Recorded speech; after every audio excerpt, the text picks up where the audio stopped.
Salam sejahtera untuk kita semua. Saudara-saudara yang kekasih dalam Tuhan Yesus Kristus, pada beberapa waktu yang lalu saya sudah pernah membagikan satu video yang berisi pengajaran tentang doktrin pemilihan, secara khusus pemilihan tanpa syarat, unconditional election. Nah, berkaitan dengan itu, pada saat ini saya mengajak kita untuk mempelajari lagi satu doktrin secara singkat, yaitu doktrin penebusan Kristus. Ini menjadi salah satu doktrin penting yang harus kita pelajari, yang dijelaskan oleh Alkitab. Nah, saudara-saudara yang kasih dalam Tuhan Yesus Kristus, pernahkah saudara memikirkan secara serius beberapa pertanyaan yang berikut ini? Bagi siapakah Yesus mati? Dosa-dosa siapakah yang sebenarnya ditebus oleh Kristus? Bagi siapakah Kristus turun ke alam maut? Siapakah yang sebenarnya diperdamaikan oleh Kristus dengan Allah? Siapakah yang digantikan oleh Kristus? Apakah tujuan dan maksud Kristus dalam mengorbankan dirinya dengan mati di kayu salib? Apakah untuk mati? Apakah untuk menyelamatkan semua orang? Atau Yesus mati hanya untuk menyelamatkan orang-orang yang telah dipilih oleh Allah? Nah, saudara-saudara, selama berabad-abad, orang Kristen secara khusus, yang kalau kita pelajari dalam sejarah gereja, orang Kristen telah menjawab pertanyaan ini dengan dua cara yang berbeda. Pertama, sebagian orang Kristen yang dalam sejarah gereja dikenal dengan kaum Arminian atau Arminianisme. Kelompok ini menjawab bahwa Yesus Kristus itu mati untuk semua orang. Jadi tidak terkecuali, Yesus mati untuk semua orang di seluruh dunia. Konsep ini dikenal dengan istilah penebusan universal. Tapi ada sebagian orang yang dalam sejarah gereja dikenal sebagai kaum Calvinis atau Calvinisme. Kelompok ini menjawab bahwa Yesus itu hanya mati untuk orang-orang percaya. Yesus mati hanya untuk orang-orang percaya, orang-orang yang telah dipilih oleh Allah. Konsep ini dikenal dengan istilah penebusan terbatas. Kalau saudara membaca di Wikipedia, secara singkat dijelaskan siapa Arminianisme itu atau Arminian. Di Wikipedia ditulis, Arminianisme adalah sebuah aliran pengajaran soteriologis. Soteriologis ini secara sederhana berarti suatu ajaran pemahaman tentang keselamatan. Jadi, Arminianisme adalah sebuah aliran pengajaran soteriologis dalam Kristen Protestan yang berdasarkan pemahaman teologis dari teolog reformasi Belanda, yaitu Jacobus Arminius, yang hidup 1560 sampai 1609. Jadi Arminianisme atau Arminian ini mengikut nama Jacobus Arminius. Sedangkan dalam Wikipedia juga ditulis Calvinisme adalah sebuah sistem teologis dan pendekatan kepada kehidupan Kristen yang menekankan kedaulatan pemerintahan Allah atas segala sesuatu. Gerakan ini dinamai sesuai dengan nama reformator Prancis, yaitu Johannes Calvin. Sehingga kadang-kadang varian dari aliran ini, kekristenan ini, disebut juga dengan teologi reform. Nah, saudara-saudara yang kasih dalam Tuhan Yesus Kristus, kaum Arminian atau Arminianisme berpemahaman menganggap bahwa Kristus itu mati untuk seluruh dunia, termasuk Esau dan Yudas. Kristus itu bagi kaum Arminian mati juga untuk atau termasuk bagi orang-orang yang disebut orang-orang atau kaum reprobat. Reprobat itu secara sederhana berarti orang-orang yang ditolak atau yang tidak dipilih oleh Allah. Yesus mati bagi orang-orang itu, bagi orang-orang yang secara sadar memang menolak Dia, yang menuju ke neraka. Coba saudara pikirkan ini. Tapi kaum Calvinis menganggap, berpemahaman bahwa Kristus mati hanya untuk orang-orang percaya, untuk kaum pilihan. Karena Calvinisme beranggapan bahwa kalau Kristus menanggung hukuman dosa semua orang, maka berarti semua orang tentu akan diselamatkan. Semua orang pasti akan menuju ke surga. Tapi kaum Calvinis menolak pandangan bahwa Kristus mati untuk semua orang. Lebih lanjut, menurut kaum Calvinis, mereka memiliki pandangan atau mereka berdiri pada satu pandangan bahwa Kristus itu mati hanya untuk orang-orang tertentu, hanya untuk orang-orang yang dipilih oleh Allah. Ini yang disebut penebusan terbatas. Istilah penebusan terbatas bukan berarti, sekali lagi, istilah penebusan terbatas bukan berarti penebusan Kristus itu terbatas dalam kemampuannya. Jadi kata terbatas bukan terbatas dalam kemampuannya untuk menyelamatkan manusia. Penebusan Kristus menurut kaum Calvinis, penebusan Kristus itu tak terbatas dalam kuasanya. Kristus menyelamatkan dengan sempurna, sungguh-sungguh sempurna. Penebusan Kristus itu memiliki harga dan nilai yang tak terbatas. Tapi kaum Calvinis percaya bahwa penebusan Kristus yang tak terbatas itu bersifat terbatas dalam cakupannya. Jadi tidak terbatas dalam kemampuannya, tapi terbatas dalam cakupannya. Artinya, Yesus Kristus bertujuan dan sesungguhnya menghapus dosa dari sejumlah orang tertentu saja, yaitu orang-orang yang dikasihi Allah dengan kasih yang khusus sejak kekekalan. Ada ayat-ayat Alkitab yang boleh kita pelajari, boleh kita telusuri, yang menunjukkan bahwa memang penebusan Kristus itu adalah penebusan terbatas, bukan penebusan universal. Yang pertama, kita perhatikan dalam Matius pasal 1 ayat 21. Saudara tahu cerita itu tentang suatu ketika setelah Yusuf mengetahui bahwa Maria mengandung, tapi dia tidak tahu bahwa Maria itu mengandung dari Roh Kudus, maka Alkitab mengatakan Yusuf itu berencana secara diam-diam untuk menceraikan Maria. Tapi ketika dia tidur pada waktu malam, datang malaikat. Nah, waktu malaikat datang, malaikat yang diutus Tuhan itu mencegah supaya jangan Yusuf menceraikan Maria.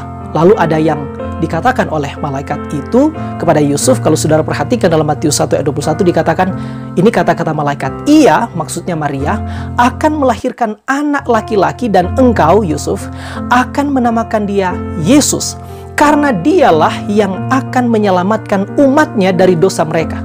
Jadi perhatikan di situ, saya beri tanda merah, menyelamatkan umatnya, bukan menyelamatkan semua orang, hanya menyelamatkan umatnya dari dosa mereka. Ini ayat menunjukkan penebusan itu bersifat terbatas, bukan universal. Lalu Yohanes pasal 10. Yohanes pasal 10 itu saudara tahu membicarakan tentang gembala yang baik. Yesus mengatakan mengumpamakan dia sebagai gembala yang baik. Lalu ada beberapa ayat yang boleh saudara perhatikan. Ayat 11. Yesus bilang, "Akulah gembala yang baik. Gembala yang baik memberikan nyawanya bagi domba-dombanya." Ayat 15, "Sama seperti Bapa mengenal aku dan aku mengenal Bapa, dan aku memberikan nyawaku bagi domba-dombaku." Yesus mempertegas, Yesus menganggap atau menggambarkan diri sebagai gembala, dan ada orang-orang yang dianggap sebagai domba. Maka di sini Yesus mempertegas, dia menyerahkan dirinya, menyerahkan nyawanya, menyerahkan hidupnya. Untuk siapa? Untuk semua orang? Tidak. Hanya untuk domba-domba yang disebut Yesus Kristus sebagai domba-dombaku.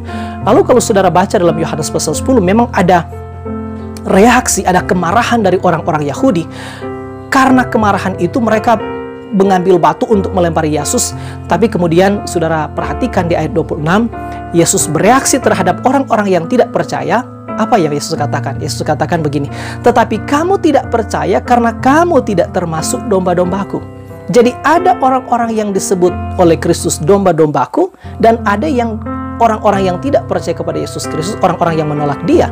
Yesus mengatakan, kamu tidak termasuk domba-dombaku. Lalu nanti di ayat-ayat selanjutnya sudah bisa baca, Yesus mengatakan, aku memberikan hidup yang kekal kepada mereka. Kepada siapa? Kepada domba-dombaku, bukan kepada semua domba, bukan kepada semua orang. Ini ayat lagi-lagi menunjukkan kepada kita tentang penebusan Kristus itu adalah penebusan terbatas.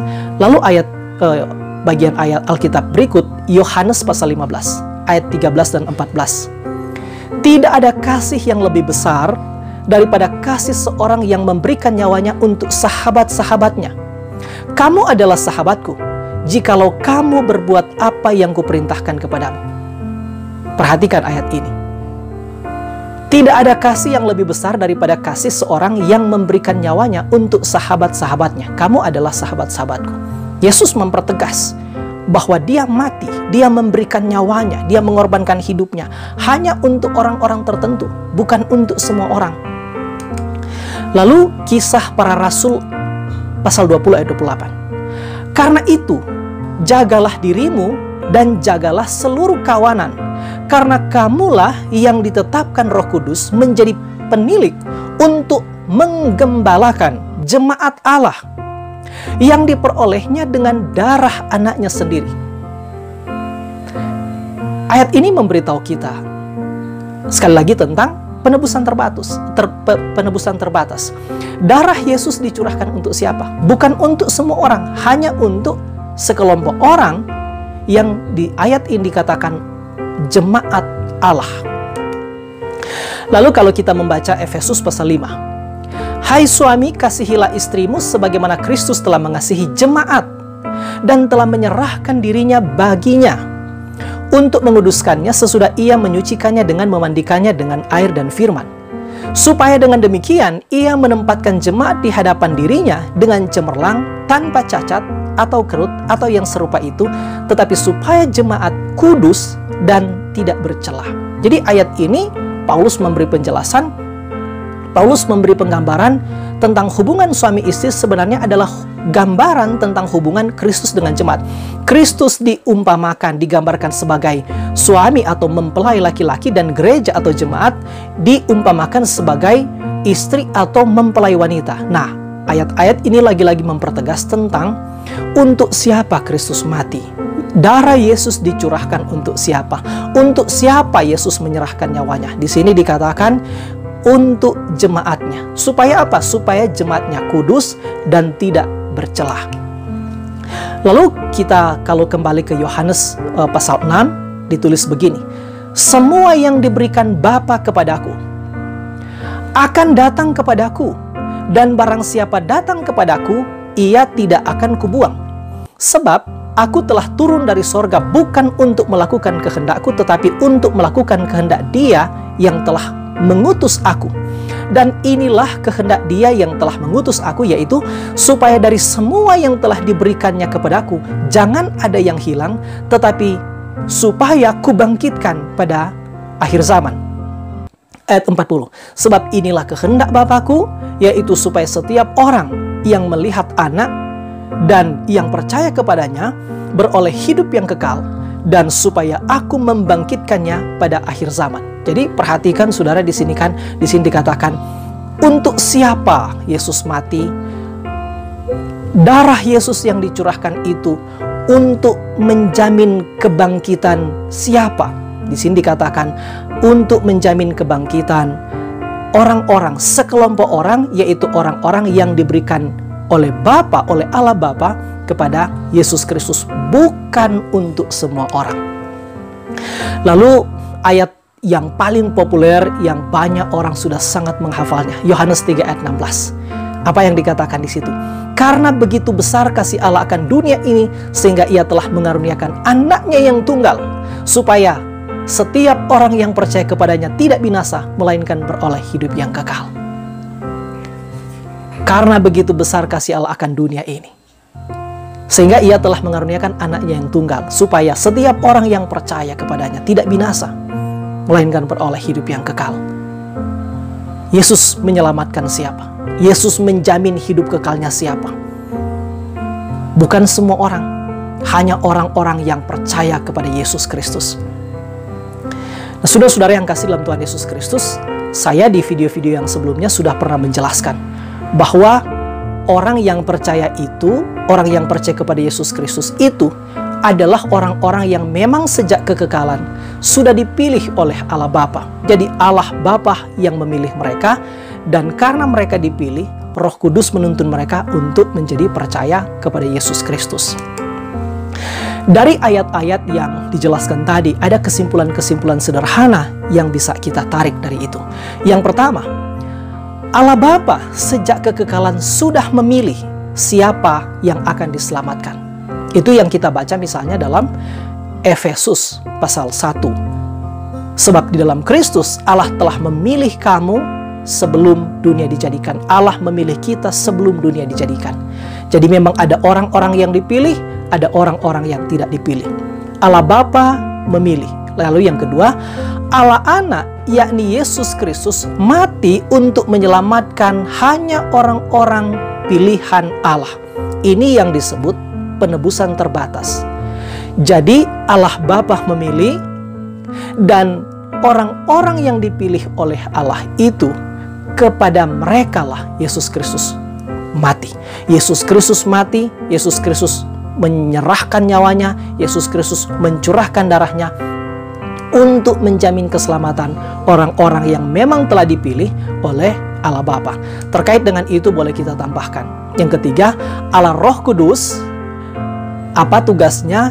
Allah Roh Kudus datang kepada orang-orang yang telah dipilih oleh Allah Bapa dan yang baginya Allah Anak telah mati.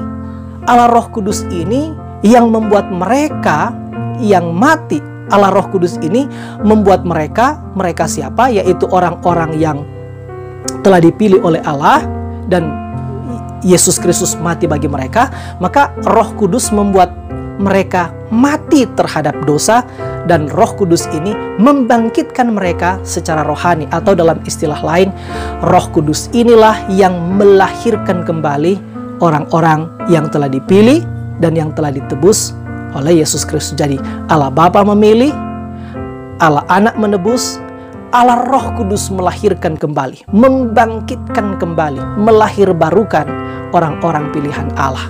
Itu.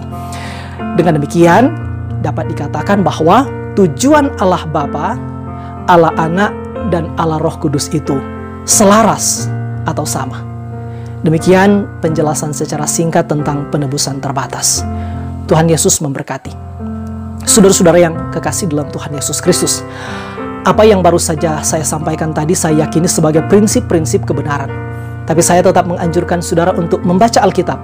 Kalau saudara membaca Alkitab lalu saudara mendapati apa yang saya sampaikan tadi bertentangan dengan Alkitab, maka berpeganglah pada Alkitab. Sekali lagi Tuhan Yesus memberkati.